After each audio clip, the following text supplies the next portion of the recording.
एक लड़का एक अजीब सी जगह पर जागता है। उसके दिमाग में बस एक ही सवाल गूंज रहा होता है, मैं कौन हूं? क्या मैं मर चुका हूं? अचानक उसे एक औरत की रोती हुई आवाज सुनाई देती है, जो किसी एंसेस्टर से दया की भीख मांग रही होती है। कृपया मुझ पर और मेरे बच्चे पर रहम कीजिए, मुझे उसे जन्म देने दीजिए। लेकिन जवाब सख्त होता है, नहीं। एक दूसरी भारी आवाज कहती है, valley of the medicine God ने तय किया है कि उस औरत की ओरिजिन एनर्जी खराब हो चुकी है। उसकी इनेट टैलेंट कमजोर है और उसके पेट में पल रहा बच्चा तो बिल्कुल साधारण है।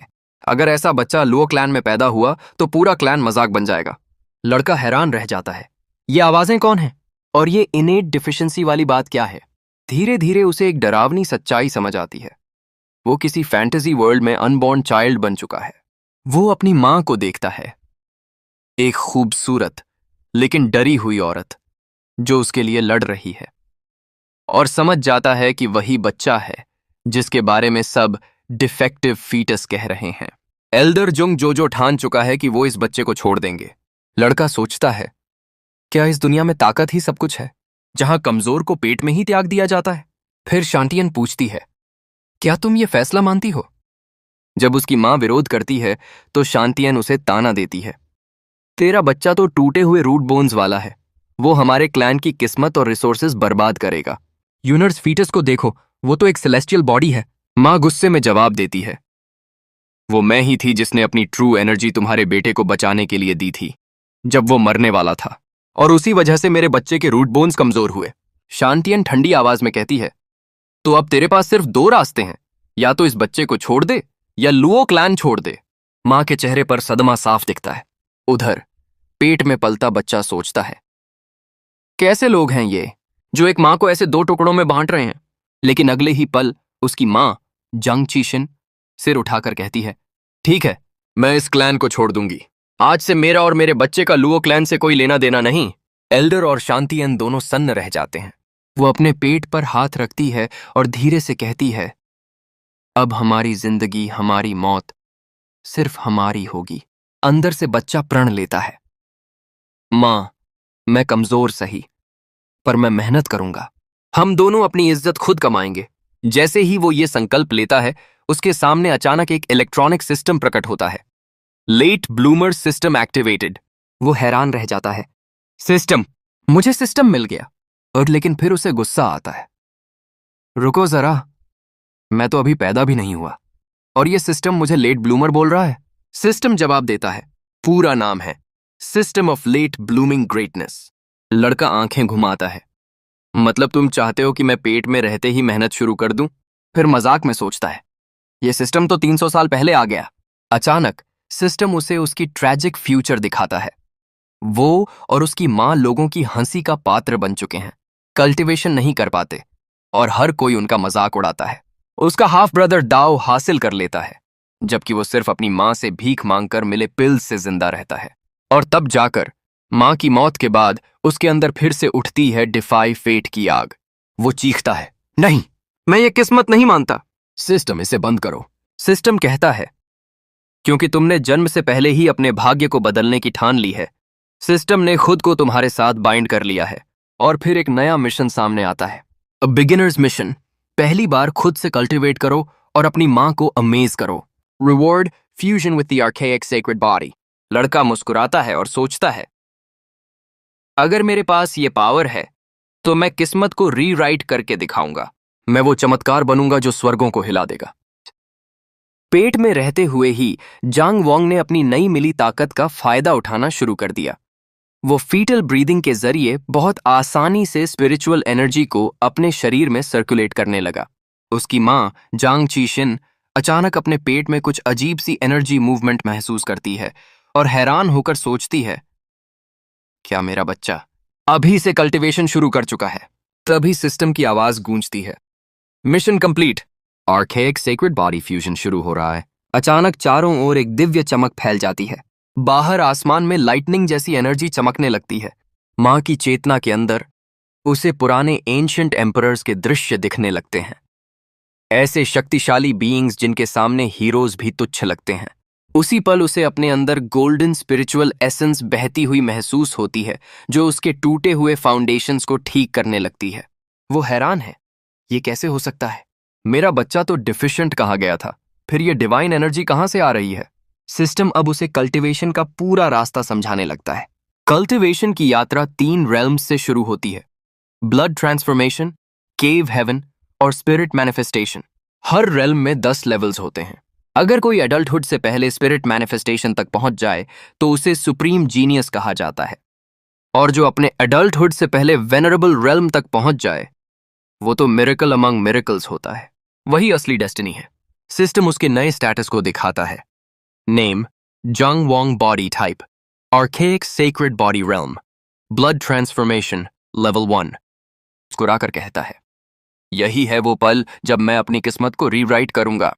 कुछ समय बाद उसकी मां अपने पुराने घर जांग क्लैन रेजिडेंस पहुंचती है। वो अपने एल्डेस्ट ब्रदर जांग वोंग और सिस्टर इन लॉ जांग सीचिंग से मिलने आई है। भाई खुश होकर कहता है, हम तुम्हारे बच्चे के इलाज के लिए हायर सेक्ट तक गए थे। कोई भी लुओ क्लैन के खिलाफ कदम उठाने की हिम्मत नहीं करता, लेकिन तुम्हारे लिए हम सब कुछ करेंगे। लेकिन उसकी भाभी जंग सीचिंग ताना मारती है, तो अब लुओ क्लैन से निकाले जाने के बाद तुम मदद मांगने वापस आ गई हो। जब उन्होंने तुम्हें मैरिज अलायंस के रिसोर्सेज नहीं लेने दिए तो अब यहां आकर गर्व दिखा रही हो। जंग छीशिन उदास होकर कहती है, मुझे कुछ नहीं चाहिए, बस मेरा बच्चा सुरक्षित रहे। भाई गुस्से में अपनी पत्नी की ओर देखता है। बस करो सीखिंग, वो मेरी बहन है। जंग क्लैन उसके बच्चे की हर जरूरत पूरी करेगा। वो फिर अपनी बहन से नरम आवाज में कहता है, उसकी बातें दिल पर मत लेना। उसका जुबान तेज है पर दिल अच्छा है। जंग छीशिन मुस्कुराती है, मुझे पता है भाई, मैं उसे समझती हूं।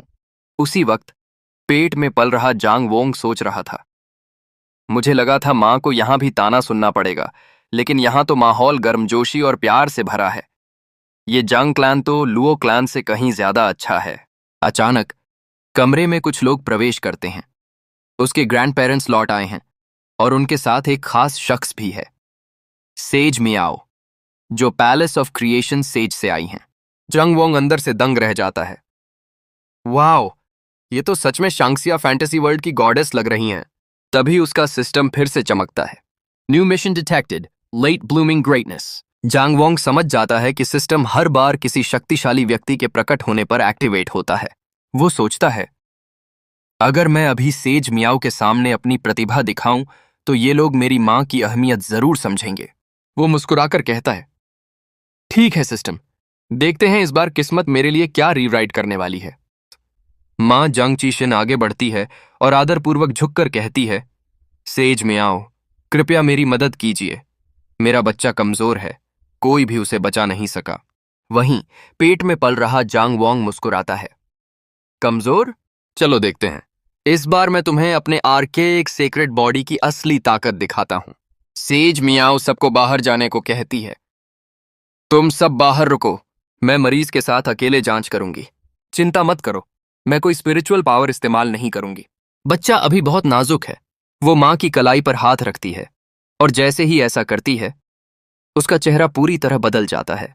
उसकी आंखों में डर और हैरानी झलकती है, क्योंकि उसे महसूस होती है एक भयानक ऑरा जो सीधे प्राइमोर्डियल ईरा से निकलती लगती है। मां घबरा जाती है। सेज, क्या हुआ? सेज धीरे से कहती है, क्या इस बच्चे को पहले ही इनेट पावर की कमी वाला घोषित कर दिया गया था? मां सिर झुकाकर कहती है, हां, लो क्लैन के हीलर्स ने यही कहा था। सेज हल्की मुस्कान के साथ कहती है, तो अब मैं खुद देखती हूं ये बच्चा कितना कमजोर है। गेन वो अपनी स्पिरिचुअल पावर से जांग वोंग की गहराई जांचना शुरू करती है। अंदर से जांग वोंग सोचता है, लगता है मेरी फ्यूचर मास्टर अभी कन्विंस नहीं हुई। ठीक है, अब पूरा दम दिखाते हैं। वो सिस्टम को एक्टिवेट करता है। Archaic sacred body open. पूरा हॉल डिवाइन एनर्जी से भर जाता है। सेज की आंखें चौड़ी हो जाती हैं। ये बच्चा हार मानने वाला नहीं है। इसका फाइटिंग स्पिरिट अद्भुत है।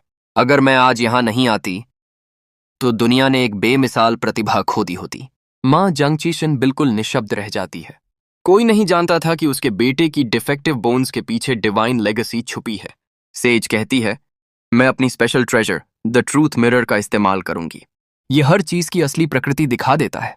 मां उसकी ओर झुककर कहती है, आपकी कृपा के लिए दिल से धन्यवाद। कुछ देर बाद जब सेज और माँ हॉल से बाहर निकलती हैं तो बाहर इंतजार कर रहे क्लैन के सदस्य बेचैनी से एक दूसरे को देखते हैं। इतनी जल्दी जांच खत्म? क्या बच्चा बच नहीं पाया? लेकिन सेज शांत स्वर में कहती है, अपनी कल्पनाओं को लगाम दो, वो बच्चा मरा नहीं है, बल्कि वो तो ऐसा प्रतिभाशाली है जैसा इस युग ने कभी नहीं देखा। सभी हैरान रह जाते हैं। सेज मियाओ कहती है, आज जो मैंने देखा वो मेरा सौभाग्य है। ऐसा बच्चा जन्म लेना किसी क्लैन के लिए स्वर्ग का आशीर्वाद है। दादा अविश्वास में कहते हैं, लेकिन हमें तो बताया गया था कि उसमें टैलेंट नहीं है। सेज मुस्कुराकर कहती है, वो सब एक मूर्ख वैद्य की बकवास थी। फिर वो अपनी ट्रेजर मिरर उठाती है और हवा में एक चमत्कारी दृश्य प्रकट होता है। आकाश में 9 सुनहरे ड्रैगन उड़ रहे हैं जो एक विशाल ब्रॉन्ज कॉफिन को खींच रहे हैं। पूरा जांग क्लैन सन्न रह जाता है। सेज समझाती है, इनमें से सिर्फ एक सॉवरेन ड्रैगन भी पूरे जंग क्लैन को एक उंगली से मिटा सकता है। और ये कॉफिन, इसमें वही व्यक्ति है जो कभी स्वर्ग को चुनौती देगा। धीरे धीरे कॉफिन की झलक साफ होती है। उसमें एक युवा व्यक्ति दिखाई देता है जो हूबहू जंग ची शिन जैसा दिखता है। सज की आंखों में चमक आ जाती है। उसे एहसास होता है कि आर्केक सेक्रेड बॉडी अब जंग क्लैन में जन्म ले चुका है और जल्द ही एक हेवनली एम्परर पैदा होने वाला है। ग्रैंडफादर और ग्रैंडमदर की खुशी का ठिकाना नहीं रहता। ग्रैंडमदर खुशी के आंसुओं के साथ चिल्लाती है, हेवन ने सच में हमारे क्लैन को ब्लेस किया है। मदर जांग ची गर्व से अपनी पेट की ओर देखती है और अपने बच्चे से कहती है, तुमने सच में मेरी इज्जत और हमारी फैमिली का मान बढ़ा दिया है। फिर सज्जांग थी शिन की ओर मुड़ती है और सीधे पॉइंट पर आ जाती है। वह कहती है, मैं इंट्रोडक्शंस के लिए नहीं आई हूं, सीधे बात करती हूं। मैं तुम्हारे बच्चे को पैलेस ऑफ इटर्नल क्रिएशन में अपना डिसाइपल बनने का ऑफर देती हूं। मैं खुद उसके ग्रोथ और ट्रेनिंग की पर्सनल देखभाल करूंगी जब तक वह दुनिया में अनमैच ताकतवर न बन जाए। क्लैन के सभी सदस्य फिर से शॉक में आ जाते हैं। उन्हें एहसास होता है कि यह ऑफर हेड डिसाइपल की पोजीशन के लिए है, जो वो पोजीशन होती है जिसके लिए तो इंपीरियल क्लैंस के एयर्स भी डेथ तक फाइट कर सकते हैं। इसी बीच फीटस जांग वोंग अपने अंदर सोचता है, पैलेस ऑफ क्रिएशन तो एक फर्स्ट रेट सेक्ट है, ये मेरे सिस्टम की रिक्वायरमेंट यानी कम से कम थर्ड रेट सेक्ट से कहीं ज्यादा है, और मेरा रिवॉर्ड कितना बड़ा होगा ये सोचकर एक्साइटमेंट से मेरा दिल धड़क रहा है। मां जांग ची शिन विनम्रता से झुककर बोली, सेज मियाओ, मैं और पूरा जांग क्लैन आपके इस उपकार के लिए सदा आभारी रहेंगे। उसका दिल भावनाओं से भर गया था। बस एक दिन में सब कुछ उलट पलट गया था। वो मन ही मन अपने बच्चे से पूछती है, बेटा क्या तुम सच में इस महान सेज की डिसाइपल बनना चाहते हो? सेज मियाओ हल्के से मुस्कुराई। वो सोच रही थी कि अगर आज उसने करुणा दिखाकर यहां आने का निर्णय न लिया होता तो वो इस भयावह प्रतिभा, टेरिफाइंग प्रोडिजी को देखने से वंचित रह जाती। पल जांग वोंग के सिस्टम की स्क्रीन चमकी। वो अपने ओरिजिनल ट्रैजिक डेस्टिनी की झलक देखता है, एक ऐसा भविष्य जिसमें उसकी मां मर चुकी है और वो असहाय है। लेकिन फिर सिस्टम की आवाज आई, mission complete, requirement join a third rate sect और हायर, अकॉम्प्लिश्ड। जांग वोंग अंदर ही अंदर मुस्कुरा उठा, परफेक्ट। और ये तो थर्ड रेट नहीं बल्कि पीक पावर सेक्ट है, पैलेस ऑफ क्रिएशन। अब देखते हैं सिस्टम मुझे क्या रिवॉर्ड देता है। सिस्टम की नई घोषणा आई, reward unlocked, art of the heaven devouring demon. Zhang Wong की आंखें फैल गईं। ये तो लेजेंडरी टेक्निक है, सिस्टम समझाता है। ये टेक्निक स्वर्ग और धरती की स्पिरिचुअल एनर्जी को एब्जॉर्ब करके एक प्राकृतिक कल्टीवेशन वॉर्टेक्स बनाती है। ये न केवल सेल्फ हीलिंग करती है बल्कि इमेंस सप्रेसिव पावर भी रखती है। ये टेक्निक ग्रो होती रहती है जैसे जैसे होस्ट इवॉल्व करता है। जांग वोंग सोचता है, इस मौके को मैं किसी हाल में नहीं गंवाऊंगा। वो वहीं मां के गर्भ में बैठा कल्टीवेशन शुरू कर देता है। अचानक हॉल में सुनहरी स्पिरिचुअल एनर्जी घूमने लगती है जो पूरे चेंबर को डिवाइन लाइट से भर देती है। मां जांग ची शिन और पूरा क्लैन स्तब्ध रह जाता है। अंकल हैरान होकर कहता है, क्या मेरा भांजा जन्म से पहले ही कल्टीवेशन कर रहा है? ग्रैंडफादर भावुक होकर चिल्लाता है, हेवन ने सच में हमारे क्लैन पर कृपा की है। उधर सेज मियाओ मन ही मन मुस्कुराती है, मेरे सेक्ट की प्रतिष्ठा अब कोई नहीं तोड़ सकता। एक डिसाइपल जिसके पास आर्केक सेक्रेड बॉडी है, अब से कोई नहीं कहेगा कि पैलेस ऑफ क्रिएशन की ब्लड लाइन कमजोर है। वो कहती है, डिसाइपल स्वीकार करने पर हमेशा एक मीटिंग गिफ्ट देना होता है। मैं अपने नए शिष्य को एक खजाना भेंट करती हूं। वो हवा में हाथ उठाती है और एक चमचमाता खजाना सामने प्रकट होता है, एक मिस्टिकल आर्मर जो डिवाइन फ्लेम से दमक रहा था।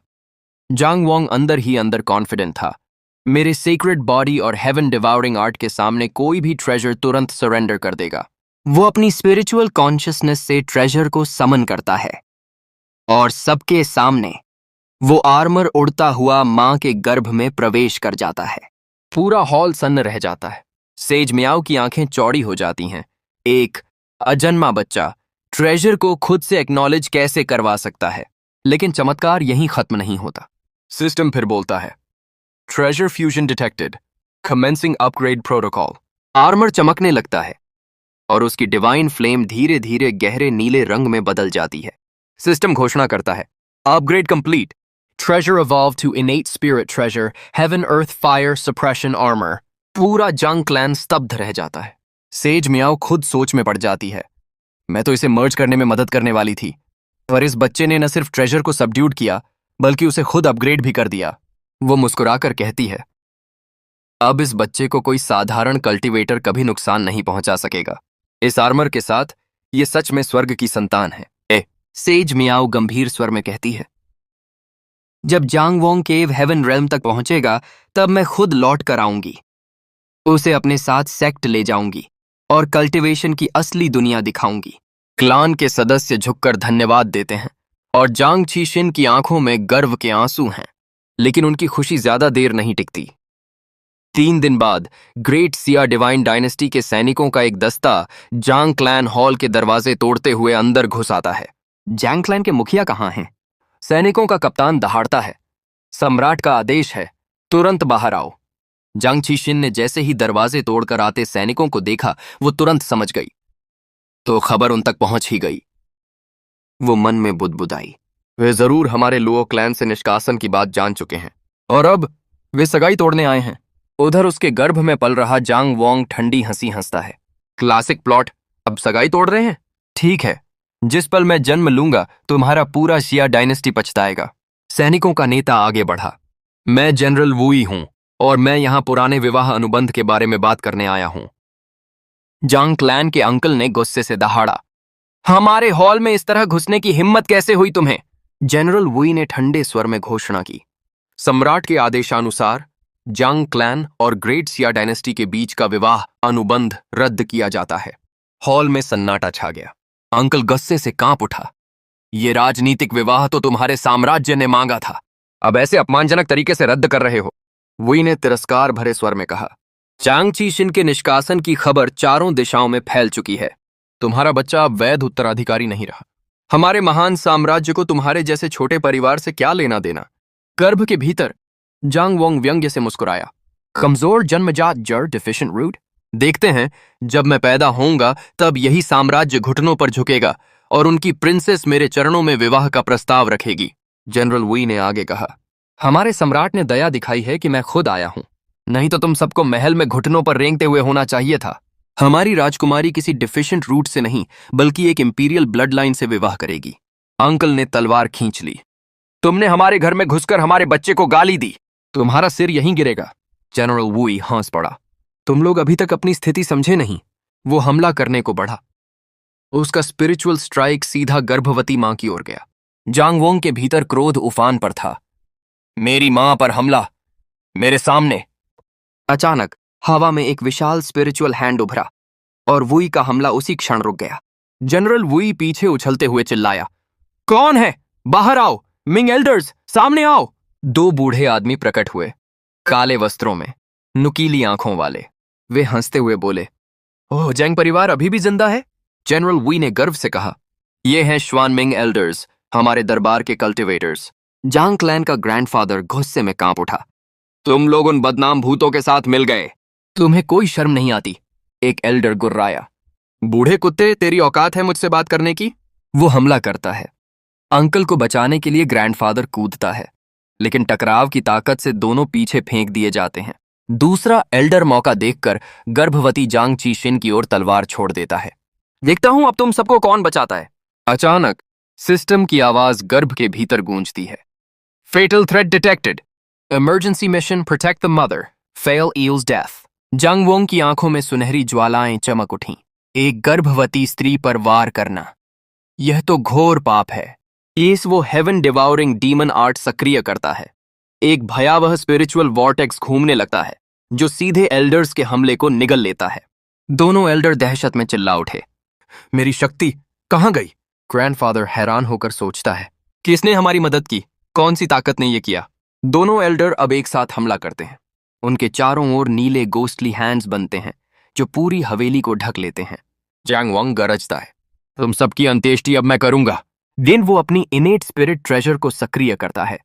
Haven earth fire suppression armour भयंकर ठंडी नीली ज्वाला में बदल जाता है। नीली आग ने एल्डर्स को घेर लिया। उनकी चीखें हॉल में गूंज उठीं। ये तो इनेट स्पिरिट ट्रेजर है। ऐसे छोटे परिवार के पास ऐसा खजाना कैसे? वे चिल्लाते हैं, छिपे हुए दैत्य सामने आओ, अपनी पहचान बताओ। उसी समय सिस्टम फिर गूंजता है, mission complete, survive a life and death crisis reward, 9 turn great mysterious rebirth pill obtained.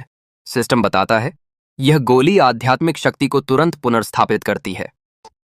गर्भ में ही जांग वोंग मुस्कुराया, अब तो खेल शुरू हुआ है। आज ही के दिन मैं अपने परिवार का सम्मान वापस लाऊंगा। मीलों दूर सेज म्याऊ जब अपने शिष्य द्वारा आत्मिक खजाने स्पिरिट ट्रेजर के सक्रिय होने की अनुभूति की तो वह आश्चर्यचकित रह गईं कि उसने इसे उनके जाने के सिर्फ 3 दिन बाद ही इस्तेमाल कर लिया। उन्होंने अपनी शक्ति केंद्रित की और जो दृश्य उन्होंने देखा उससे उनका क्रोध भड़क उठा। उनकी आत्मिक प्रतिछाया स्पिरिचुअल प्रोजेक्शन जांग परिवार के मुख्य भवन के ऊपर प्रकट हुई और उन्होंने गरजते हुए पूछा, कौन है वह अंधा मूर्ख जिसने मेरे शिष्य को चोट पहुंचाने की हिम्मत की? तेजी से नीचे उतरी और पूरे वैभव से घोषणा की, यह बालक सृजन के शाश्वत महल पैलेस ऑफ इटर्नल क्रिएशन का प्रमुख शिष्य है। किसने तुम्हें इसे हाथ लगाने का साहस दिया? फीटस अभी अजन्मा जांग वोंग अपने गुरु को देखकर चकित था, सोचते हुए कि शायद उन्होंने उस खजाने में कोई आपात सुरक्षा उपाय पहले से ही स्थापित किया होगा। एक वृद्ध सम्राट एल्डर को इस पर विश्वास नहीं हुआ और उसने सेज की प्रतिछाया पर हमला कर दिया, यह आरोप लगाते हुए कि वह धोखाधड़ी कर रही है। लेकिन सेज ने उसकी आक्रमण को सहजता से विफल कर दिया। जांग वोंग मुस्कुराया, एक प्राचीन सम्राट की यह हिम्मत एक प्राचीन ऋषि को चुनौती देता है। अन्य दोनों वृद्ध स्तब्ध रह गए। उनमें से एक ने चालाकी से पूछा, सम्मानित देवी, क्या आप अपना नाम बताएंगी ताकि हमारा राजवंश भविष्य में आपके मार्गदर्शन का लाभ ले सके? सेज ने ठंडी हंसी हंसी, चौथे दर्जे के प्राचीन सम्राट, तुम मेरे नाम के योग्य भी नहीं हो।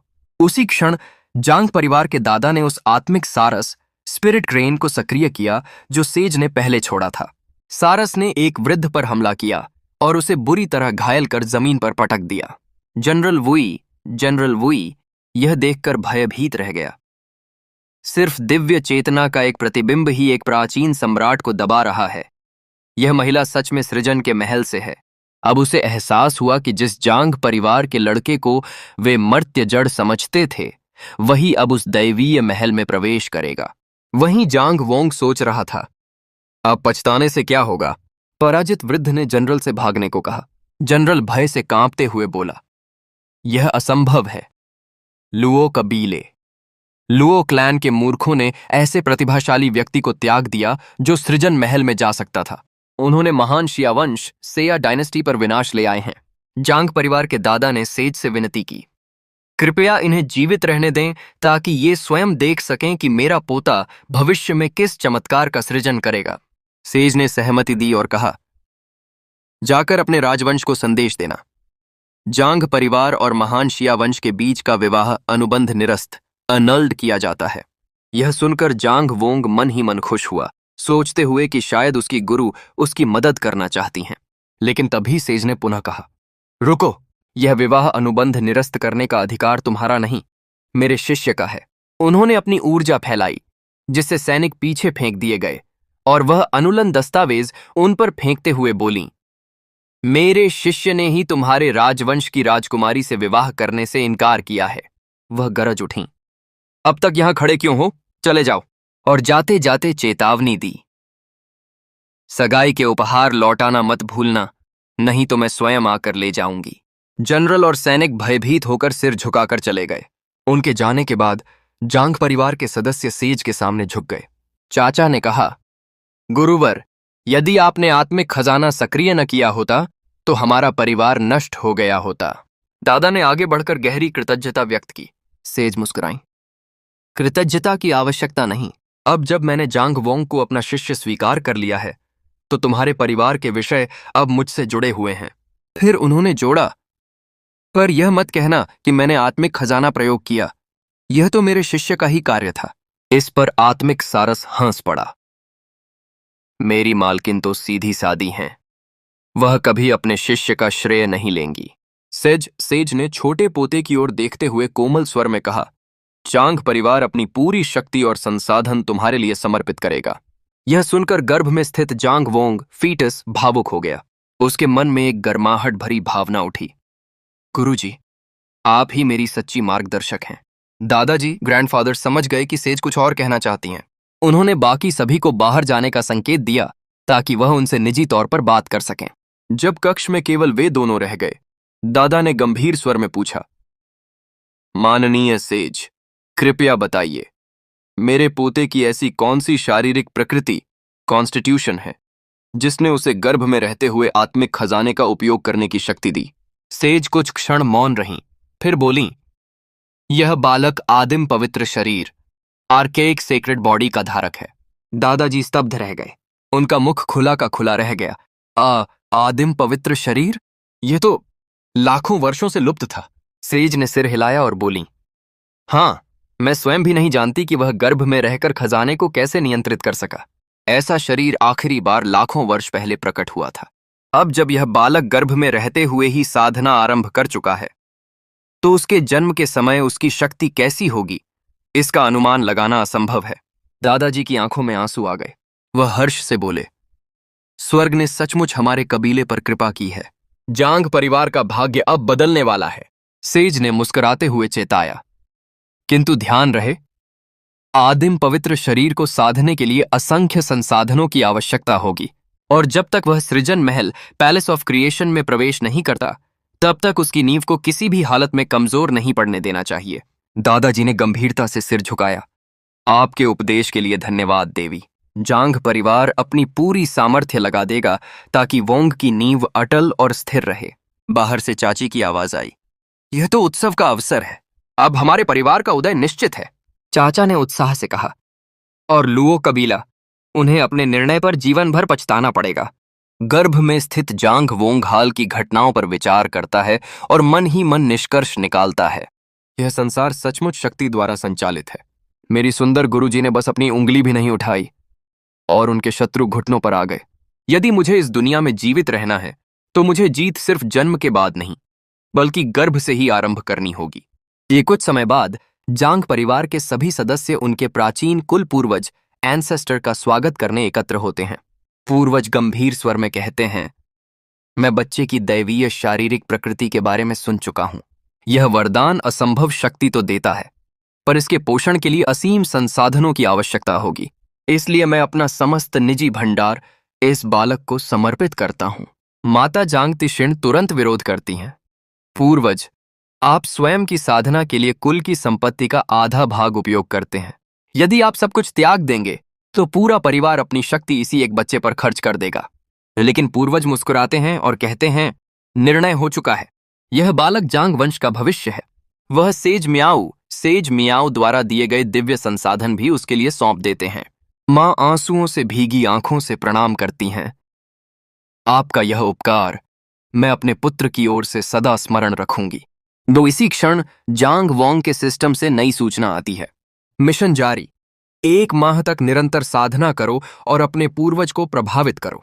इनाम, सर्वोच्च दैवी गौरव, सुप्रीम सेलेस्टियल ग्रैंडर।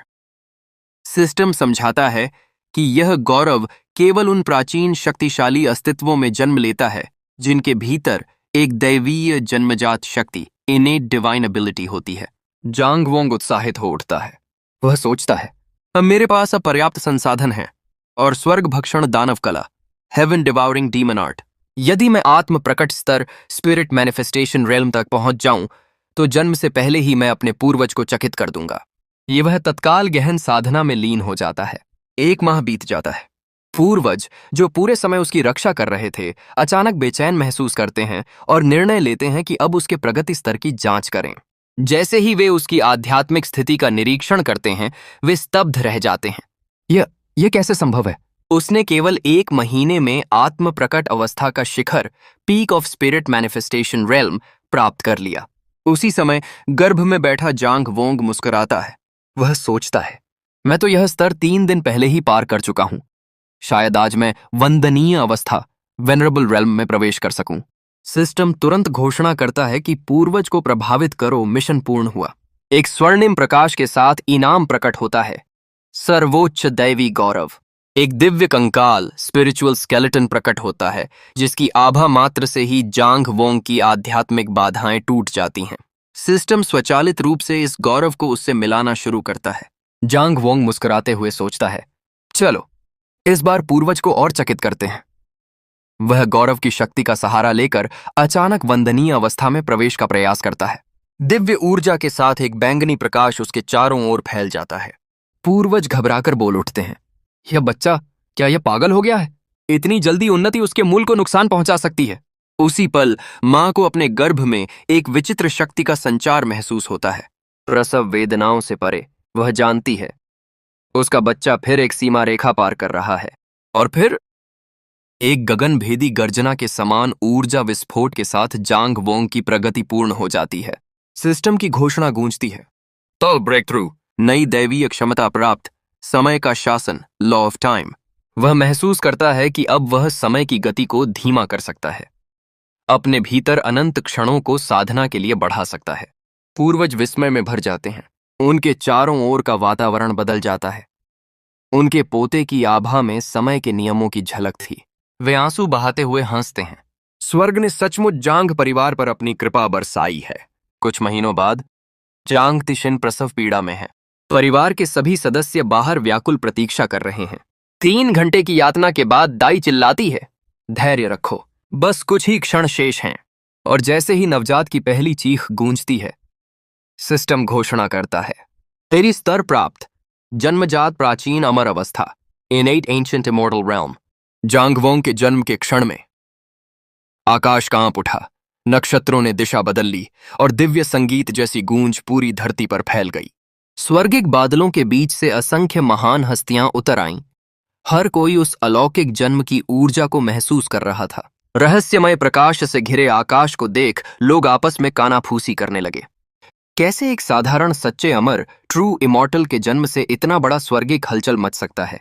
तभी एक ज्ञानी वृद्ध ठहाका लगाकर बोला, मूर्ख, क्या आप भी अफवाहों पर विश्वास करते हो? यही वह बच्चा है जिसे महान शिया राजवंश ने अस्वीकार किया था। और अब वही बालक सनातन सृष्टि महल, पैलेस ऑफ इटर्नल क्रिएशन की एक ऋषि का शिष्य है। सम्राट का आगमन अचानक दिव्य बादलों को चीरते हुए स्वयं महान शिया सम्राट प्रकट हुए। उनके चरणों के नीचे 9 स्वर्गों का प्रकाश झिलमिला उठा। उन्होंने गंभीर स्वर में कहा, यह दृश्य इतना प्रचंड है कि अब इसे अनदेखा करना असंभव है। उनकी दृष्टि के साथ ही आकाश में एक के बाद एक 5 दिव्य घटनाएं प्रकट हुईं। कड़वे सागर का स्वर्ण कमल, golden lotus of the bitter sea, खिला। 2. राजसी नदियां और पर्वत आकार लेने लगे। 3. सितारों की उजली वर्षा होने लगी। 4. फिर प्रकट हुआ यिन यांग जीवन मृत्यु का दिव्य चित्र, लाइफ एंड डेथ डायग्राम, जिसे सहस्र वर्षों से किसी ने नहीं देखा था। 5. और अंततः नव स्वर्गों से अवतरित अमर सम्राट, immortal king descends from the 9 heavens का अद्भुत दृश्य साकार हुआ। जांग परिवार का गौरव। पूर्वज की आंखों में आंसू थे। उन्होंने गर्व से आकाश की ओर देखा और कहा, मेरा पौत्र जांग वोंग भविष्य का महान सम्राट बनकर जन्मा है। सम्राट शिया मौन रहे। उनके हृदय में तीव्र पश्चाताप और लज्जा थी। काश यह बालक हमारे राजवंश में जन्मा होता। उन्होंने क्षण भर सोचा कि विवाह पुनः प्रस्तावित कर दें, परंतु अपनी ही नादानी से लज्जित होकर उस विचार को त्याग दिया। उसी बीच मां अपने नवजात को गोद में लेकर मुस्कुराई। तू ही मेरा गर्व है, मेरे प्राणों का अर्थ, बाहर दर्शक आपस में कह रहे थे। अब तो लो वंश के लोग पछतावे में जल रहे होंगे। किंतु सम्राट का चेहरा कठोर हो उठा। उन्होंने ठंडी आवाज में कहा, हमने एक ऐसे दैत्य को जन्म लेने दिया है जो एक दिन हम सबको निगल सकता है। यदि बचना है तो उसे पालने में ही समाप्त करना होगा। 5 वर्ष बीत गए। जांग वोंग अब एक नन्हा किंतु दिव्य बालक बन चुका था। ध्यान मुद्रा में बैठा वह अपनी समय नियंत्रण क्षमता से अपने साधना समय को बढ़ा रहा था। यद्यपि वह पहले ही प्राचीन सम्राट अवस्था, peak of ancient king realm तक पहुंच चुका था, फिर भी उसे लगता था मेरी प्रगति बहुत धीमी है। जांग वोंग ने हल्की झुंझलाहट से आंखें खोलीं और शांत स्वर में बोला, तुम लोग मेरी एकाग्रता भंग कर रहे हो। फिर वह उठकर अपने पूर्वज का स्वागत करने गया, जो पास ही प्रतीक्षा कर रहे थे। पूर्वज मुस्कुराए। सिर्फ 5 वर्ष की आयु में ही तुमने प्राचीन सम्राट अवस्था का शिखर छू लिया। कुछ ही वर्षों में शायद मैं तुम्हारे साथ कदम भी न मिला पाऊं। जांग वोंग ने विनम्रता से उत्तर दिया, पूर्वज, मैं 1 माह से आगे नहीं बढ़ पाया हूं। शायद मैं किसी रुकावट पर अटक गया हूं। वास्तव में जांग वोंग के भीतर एक दुविधा थी। 1 वर्ष पूर्व सिस्टम ने उसे एक मिशन दिया था, एक रहस्यमयी गुप्त क्षेत्र सीक्रेट रेल्म में प्रवेश करो। परंतु वह शिया राजवंश और लो वंश द्वारा जारी हत्या आदेश के कारण कबीले से बाहर नहीं जा सकता था। और सबसे भयावह, वह अपने ही जांग कबीले के भीतर एक घातक दुष्ट आभा, सिनिस्टर ऑरा को महसूस कर चुका था। स्रोत का पीछा करते हुए वह कबीले के पिछाड़े पर्वत बैक माउंटेन तक पहुंचा, जहां उसने पाया एक प्राचीन दुष्ट सत्ता, मलेवोलेंट एंटिटी, जिसे दानव दमन मंत्र चक्र, डीमन सप्रेशन अरे द्वारा मुहरबंद किया गया था। किंतु अब वह मुहर टूटने की कगार पर थी। जांग वोंग ने गंभीर स्वर में पूर्वज से कहा, पूर्वज, मैंने पीछे के पर्वत में कुछ अजीब महसूस किया। पूर्वज ने गहरी सांस लेकर सिर हिलाया। मैंने भी उस आभा को महसूस किया है। चिंता मत करो, वह अस्तित्व सामान्य परिस्थितियों में उस मुहर को नहीं तोड़ सकता। किंतु तभी भागता हुआ एक डिसाइपल आता है और जल्दी से बताता है कि ईस्टर्न सी में एक सेज सीक्रेट रेल्म खुल चुका है और सिया डायनेस्टी और लुओ क्लैन पहले से ही मिलकर उसे कब्जे में लेने की प्लानिंग कर रहे हैं। ये सुनते ही एंसेस्टर तुरंत क्लैन मीटिंग बुलाने का आदेश देते हैं। जैसे ही ग्रैंडफादर मीटिंग के लिए निकलते हैं, जांग वांग उनसे कहता है, ग्रैंडफादर, मैंने एंशिएंट किंग रेल्म में ब्रेक थ्रू कर लिया है। अब मैं भी मीटिंग अटेंड कर सकता हूं। एंसेस्टर मुस्कुराते हुए कहते हैं, ठीक है, अब तू भी हमारे साथ चल। मीटिंग में एंसेस्टर सबको जांग वांग से इंट्रोड्यूस कराते हैं। जांग वांग कॉन्फिडेंटली बोलता है, मैंने कई महीने पहले ही एंशिएंट किंग रेल्म की पीक अचीव कर ली थी। अब अगले रेल्म में ब्रेक थ्रू करने के लिए मुझे क्लैन के बाहर जाकर एक्सपीरियंस और स्ट्रेंथ इकट्ठा करनी होगी। आगे वो सबको अपनी पावर दिखाता है। एल्डर्स उसकी तेज प्रोग्रेस देखकर इंप्रेस्ड हो जाते हैं, लेकिन बाहर जाने का सख्त विरोध करते हैं। वो कहते हैं, दुश्मन पहले से ट्रैप लगा चुके हैं। ग्रेट सिया डिवाइन डायनेस्टी और लो क्लैन दोनों ने तुझे मारने पर रिवॉर्ड रखा है। हम अपने क्लैन के जीनियस को रिस्क में नहीं डाल सकते। ये सुनकर जांग वांग नाराज होकर मुंह फेर लेता है। एंसेस्टर सुझाव देते हैं, अगर हम उसे एंशिएंट ब्रेकिंग पिल दे दें तो वो बिना रिस्क के अगला लेवल क्रॉस कर सकता है। ये बात उसके चाचा को भी सही लगती है, लेकिन जांग वांग सोचता है, वो पिल बहुत महंगी है जिसे हमारा क्लैन मुश्किल से अफोर्ड कर सकता है, और उसे खाने के बाद भी कोई गारंटी नहीं कि मैं ब्रेक थ्रू कर पाऊं। वो एल्डर्स से कहता है, अगर मैं हर बार क्लैन के प्रोटेक्शन के पीछे छिप जाऊं तो स्ट्रांग कैसे बनूंगा? मैंने आज तक कोई real life and death battle नहीं लड़ी। आज वो सबको याद दिलाता है कि उसके पास उसके मास्टर का दिया हुआ ट्रेजर है, जिससे कोई एंशिएंट एम्परर भी उसे पकड़ नहीं सकता। वो परमिशन मांगता है कि उसे बाहर जाकर खुद को और पावरफुल बनने का मौका दिया जाए।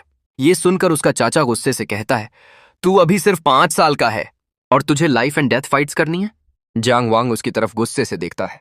ग्रैंडफादर सोचते हैं, उसने पहले ही अपनी कल्टीवेशन से क्लैन के कई लोगों को पीछे छोड़ दिया है। उसे अपने रास्ते खुद चुनने का पूरा हक है। आखिरकार एंसेस्टर मान जाते हैं, लेकिन चेतावनी देते हैं, लुओ क्लैन और सिया डायनेस्टी के जीनियसेस भी उस सीक्रेट रेल्म में आएंगे। वो तुझे मारने के लिए ट्रैप्स लगा सकते हैं। अगर तेरी पहचान खुल गई तो एंशिएंट एम्परर्स खुद तुझे खत्म करने आएंगे। जांग वांग कॉन्फिडेंट होकर मुस्कुराता है, बस एंशिएंट एम्परर्स ही ना, उनसे कौन डरता है? एंसेस्टर हंसते हैं, अब तू सच में हमारे क्लैन का बेटा लग रहा है। वो उसे परमिशन दे देते हैं।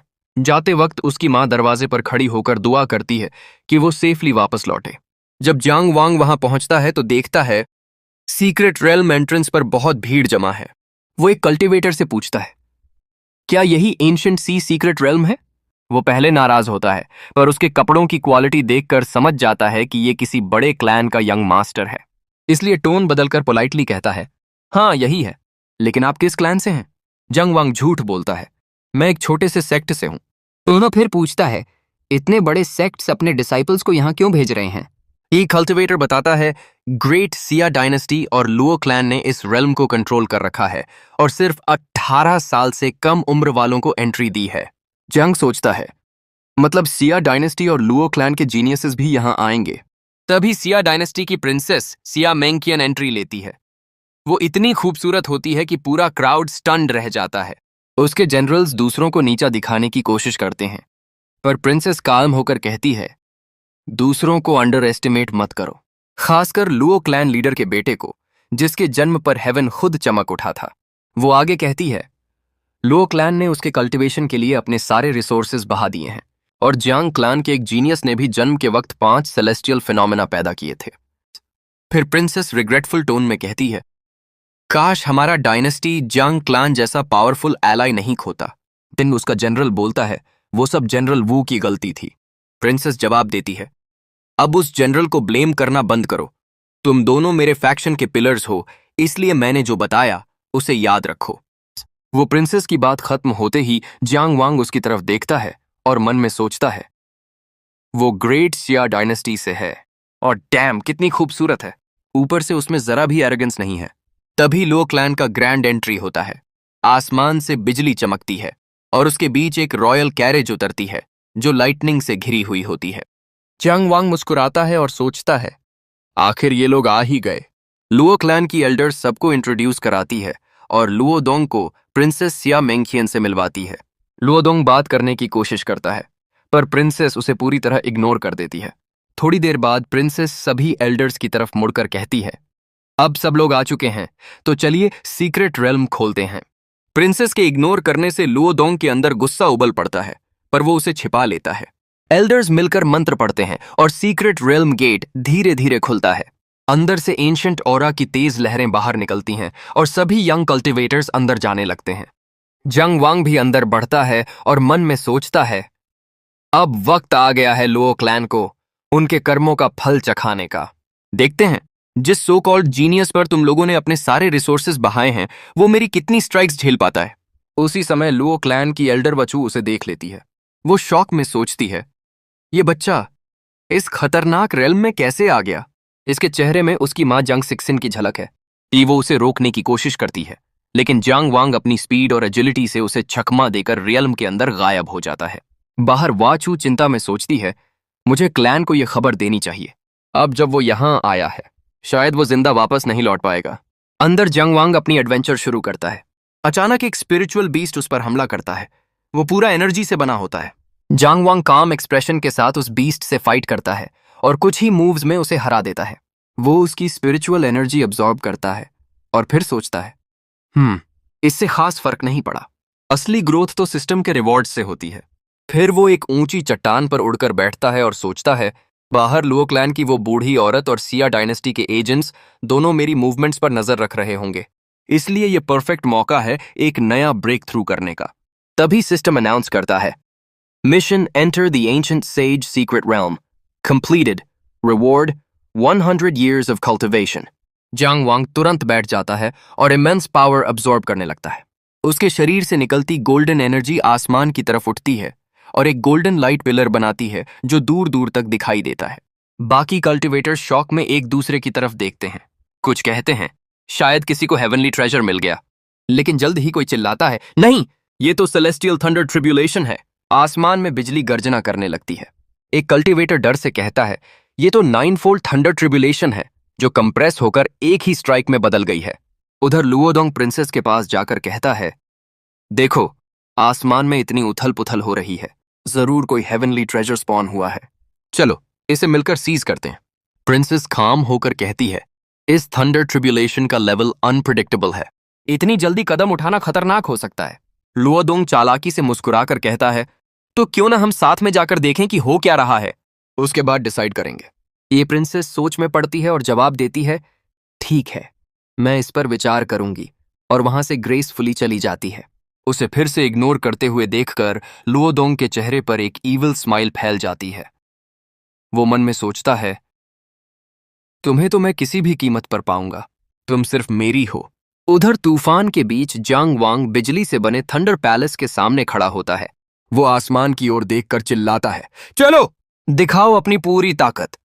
मैं भी देखना चाहता हूं कि थंडर ट्रिब्यूलेशन पैलेस आखिर किस मिट्टी का बना है।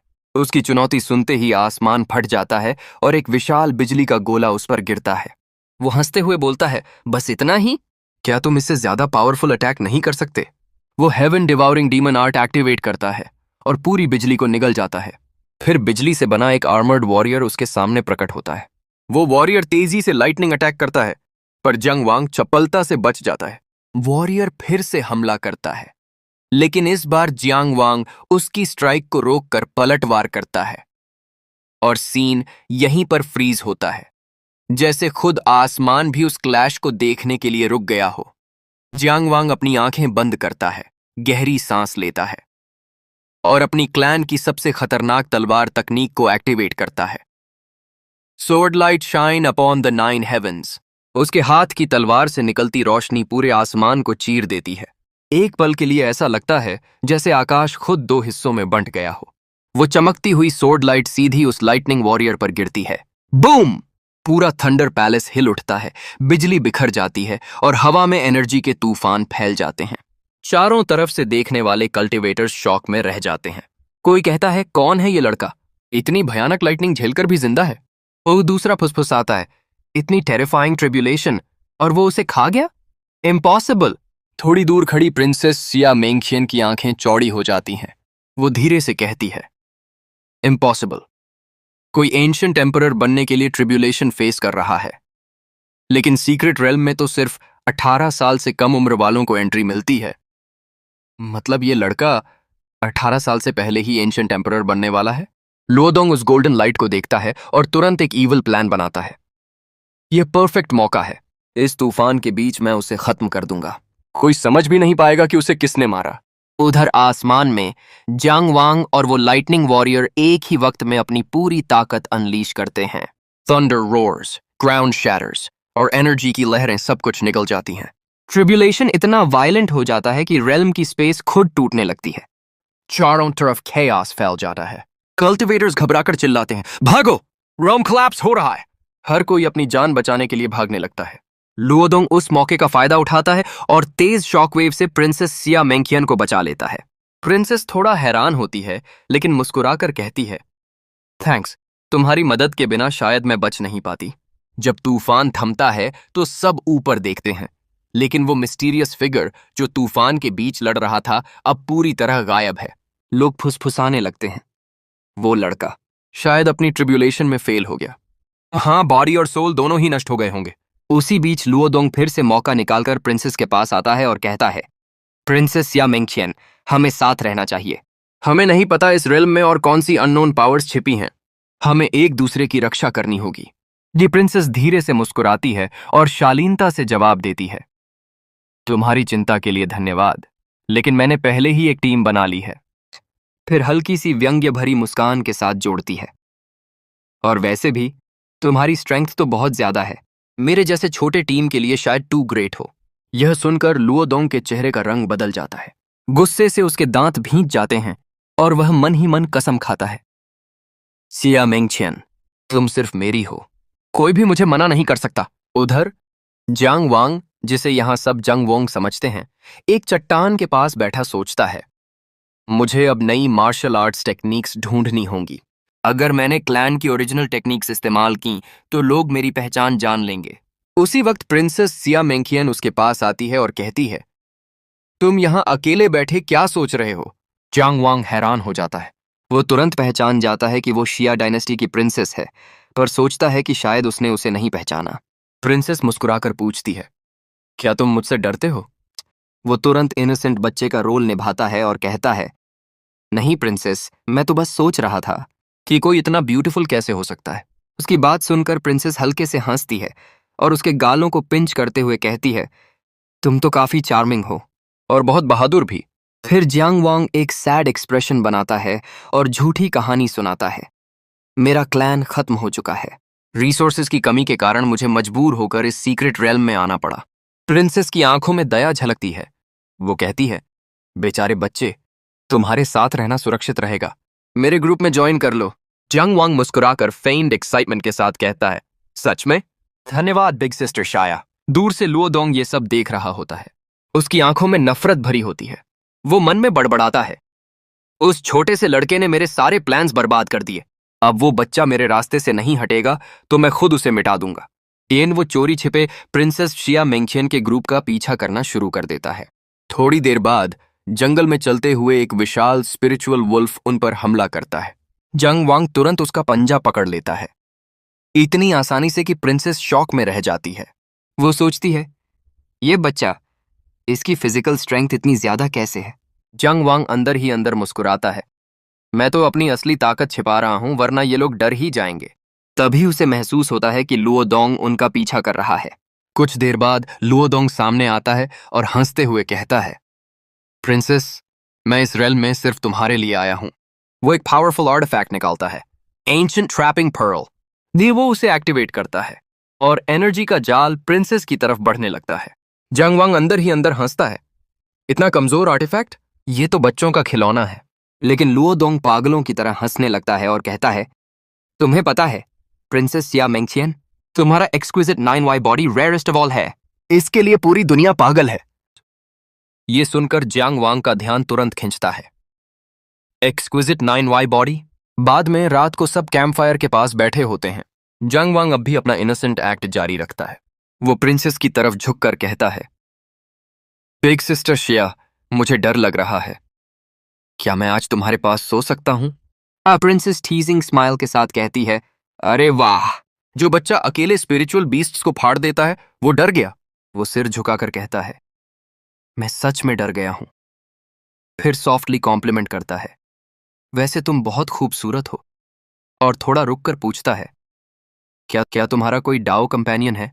प्रिंसेस थोड़ी उदास होकर जवाब देती है, नहीं, मेरा कोई डाओ कंपेनियन नहीं है। जियांग वांग नाटक करते हुए हैरान बनता है, क्या तुम्हारी जैसी खूबसूरत और पावरफुल प्रिंसेस का कोई सूटर नहीं? वो मुस्कुराते हुए समझाती है, जो भी पुरुष मेरे करीब आते हैं वो प्योर इंटेंशन से नहीं आते, हर किसी के मन में कोई न कोई हिडन एजेंडा होता है। जियांग वांग मासूमियत से पूछता है, कौन सा एजेंडा? प्रिंसेस गहरी सांस लेकर धीरे से कहती है, क्या तुमने एक्सक्विजिट 9Y बॉडी के बारे में सुना है? वो समझाती है, ये शरीर रेयर स्पिरिचुअल कॉन्स्टिट्यूशन है जो ड्यूअल कल्टिवेशन करने वालों के लिए बहुत बेनिफिशियल होता है। इसी वजह से ईविल सेक्स ऐसी महिलाओं को ढूंढते हैं ताकि उन्हें कल्टिवेशन वेसल्स की तरह इस्तेमाल कर सकें। जंग वांग प्रिटेंड करता है जैसे उसे अब सब समझ आ गया हो।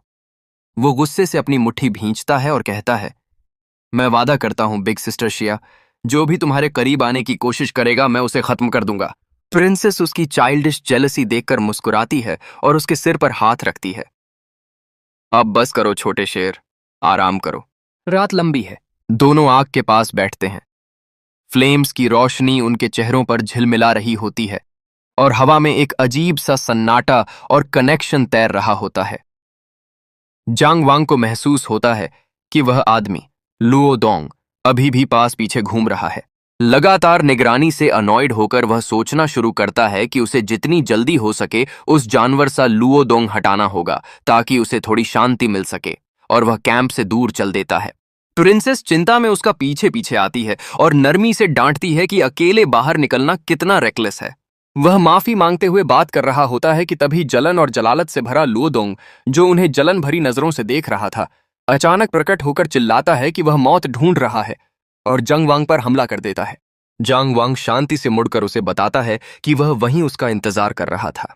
लुओदोंग एक जोरदार हमला करता है। तभी प्रिंसेस बीच में आकर खड़ी हो जाती है और लुओदोंग से पूछती है कि उसका मकसद क्या है। वह अंधेरे से हंसता है, कहता है कि जल्द ही उन्हें पता चल जाएगा, और वह एंशिएंट ट्रैपिंग पर्ल फेंक देता है। दोनों को जाल में फंसा देता है। प्रिंसेस आग बबूला हो उठती है और धमकी देती है कि उसने और उसकी डायनेस्टी ने उसके इस कृत्य को माफ नहीं किया होगा। अगर उसने उन्हें छोड़ने को नहीं कहा तो वह युद्ध की घोषणा कर देगी। लुओदोंग उसकी धमकियों को मुस्कुराते हुए इग्नोर करता है और कहता है, आजमाकर देखो। और प्रिंसेस उसे पछतावा न करने की चेतावनी देती है। प्रिंसेस अपने डायनेस्टी का रेस्क्यू सील एक्टिवेट करने की कोशिश करती है, पर पर्ल के अंदर सील फेल हो जाता है और टूटकर बिखर जाता है। लुओदोंग तंज कसते हुए बताता है कि यह पर्ल उसके पूर्वज वोंग क्यू ने खुद रिफाइन किया था, जिसकी स्पेशल लॉज पर गहरी पकड़ी डीएच थी। वह कहता है कि यह पर्ल एंशिएंट एम्परर लेवल से नीचे वाले सभी स्पिरिचुअल एनर्जी ऑपरेशंस को सील कर देता है और सलाह देता है कि शांतिपूर्वक सरेंडर कर लो। गंभीरता समझकर प्रिंसेस एक योजना बनाती है। वह जांग वांग से फुसफुसाकर कहती है कि वह उसे सीक्रेट रेल्म से बाहर भेजने का एक तरीका इस्तेमाल करेगी, और जैसे ही वह बाहर निकले तुरंत अपनी डायनेस्टी की सेनाएं बुलाने का आदेश दे देगी। पर योजना एग्जीक्यूट करने से पहले ही लुओ दोंग का ध्यान जांग वांग की तरफ जाता है और वह ताना मारता है कि यह वही अबैंडन्ड बच्चा है जिसे 5 साल पहले लुओ क्लैन ने छोड़ दिया था। प्रिंसेस इस बात पर कंफ्यूजन में पड़ जाती है। लुओ दोंग के शब्दों का क्या मतलब है? जांग वांग ठंडे अंदाज में जवाब देता है और 2 बातें साफ कर देता है।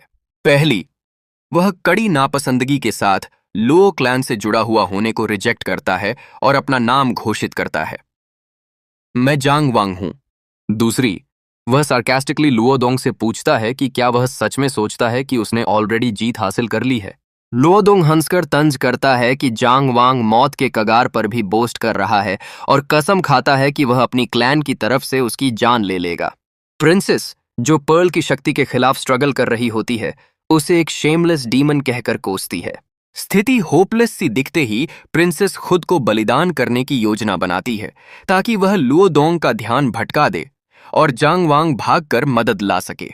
पर जांग वांग उसका प्रस्ताव खारिज कर देता है, कहता है कि उसे रेस्ट करना चाहिए क्योंकि उसके पास एक आसान योजना है।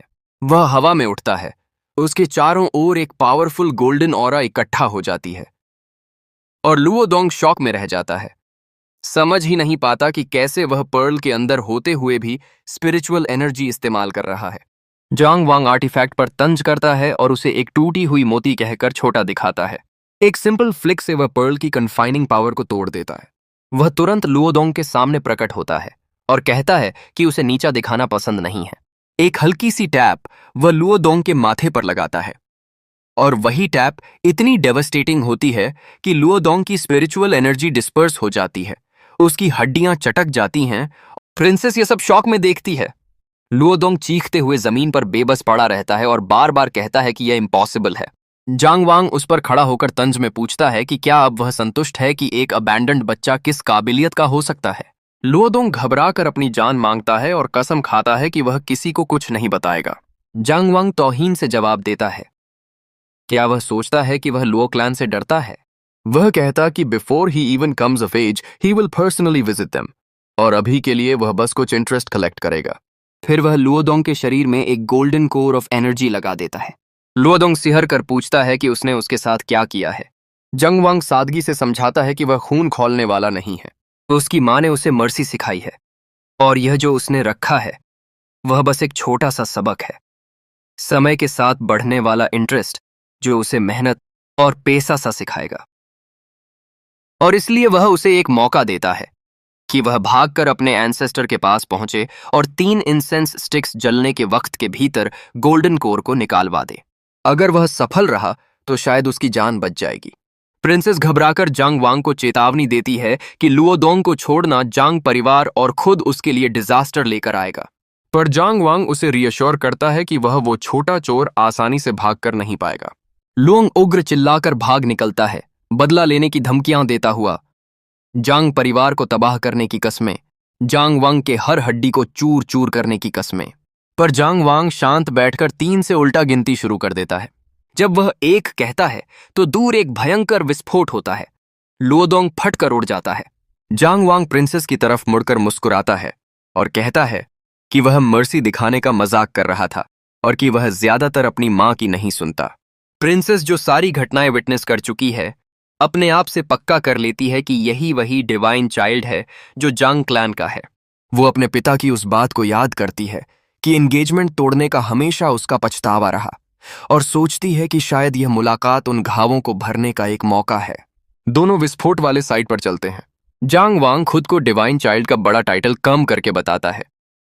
कहता है कि उसकी कल्टीवेशन जन्म से ही स्ट्रांग थी, बस थोड़ी हलचल हुई। प्रिंसेस उससे पूछती है कि क्या वही था जिसने सीक्रेट रेल्म में जो थंडर ट्रिब्यूलेशन मचाई थी वह पैदा की थी।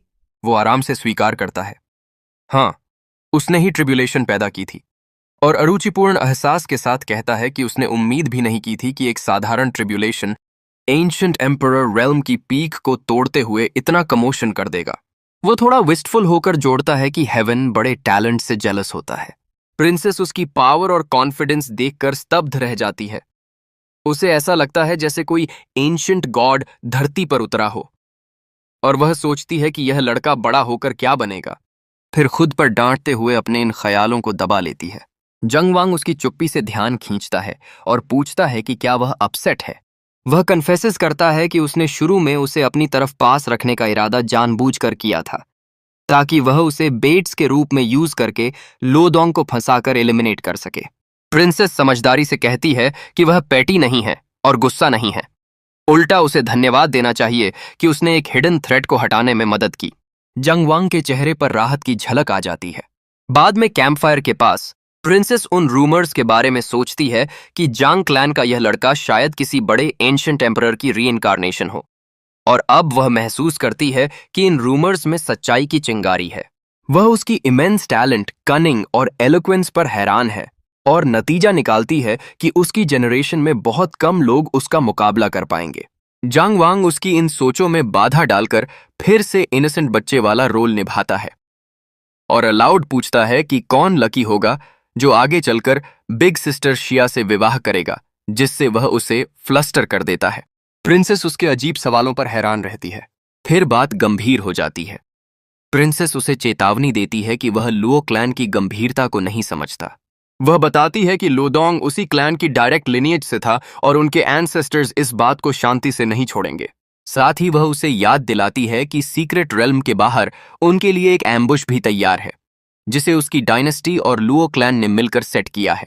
जांग वांग डिसमिसिवली जवाब देता है कि वह लुओ वोंग को एक ही पाम स्ट्राइक में मार देगा, और प्रिंसेस उसकी ओवर कॉन्फिडेंस को चुनौती देती है।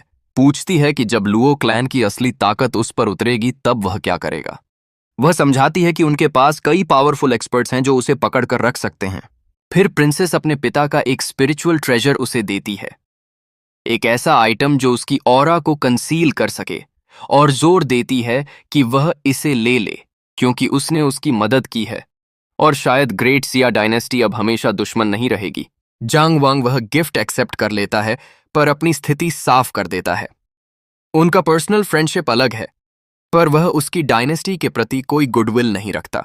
वह वादा करता है कि जनरल वुई को सबक देगा, जिसने उसकी मां को अपमानित किया और उसके क्लैन के साथ अन्याय किया। फिर सरप्राइजिंग मूव में प्रिंसेस उसे पूछती है, अगर हम वुई को सौंप दें? जांग वांग ने आंखें तेज करके पूछा, क्या तुम्हारे पास यह करने का वाकई हक है?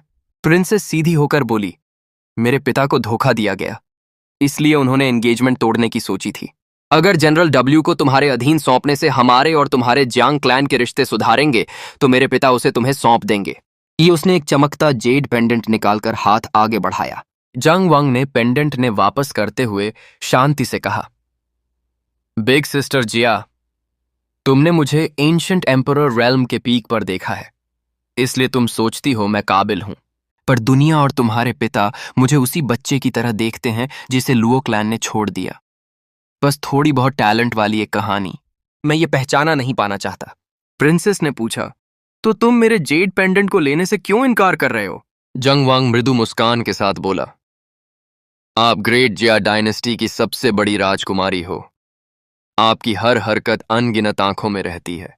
मैं नहीं चाहता कि लोग तुम्हें ताने मारें या तुम्हारे नाम पर दुष्प्रचार करें। मेरी फ्रेंड को शर्मिंदा होते नहीं देखना चाहता।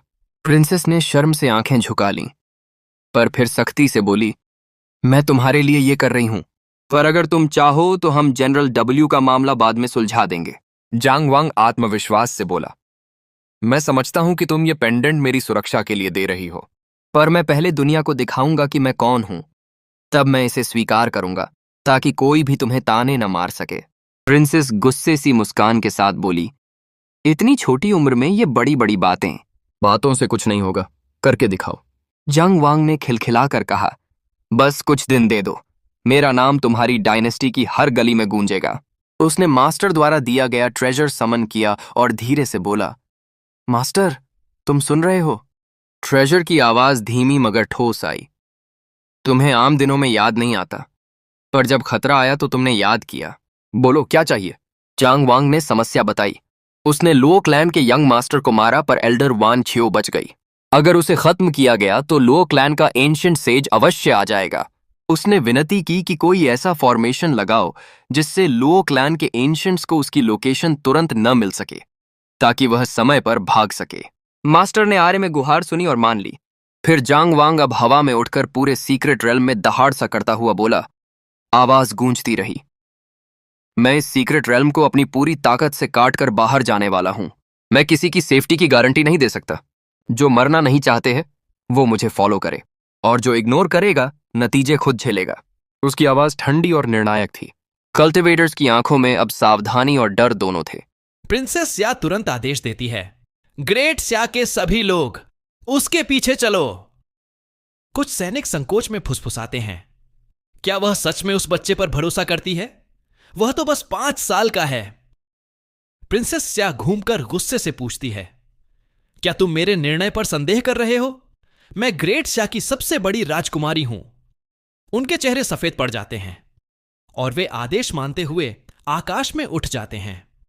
कई कल्टीवेटर सोचते हुए उसके पीछे चले जाते हैं, क्योंकि उन्होंने इस रेल में जिंदगी दांव पर लगाई थी।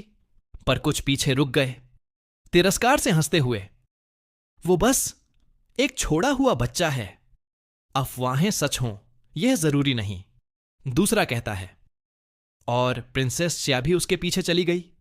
सच में दिमाग खो दिया है शायद। जंग वंग रुक जाता है।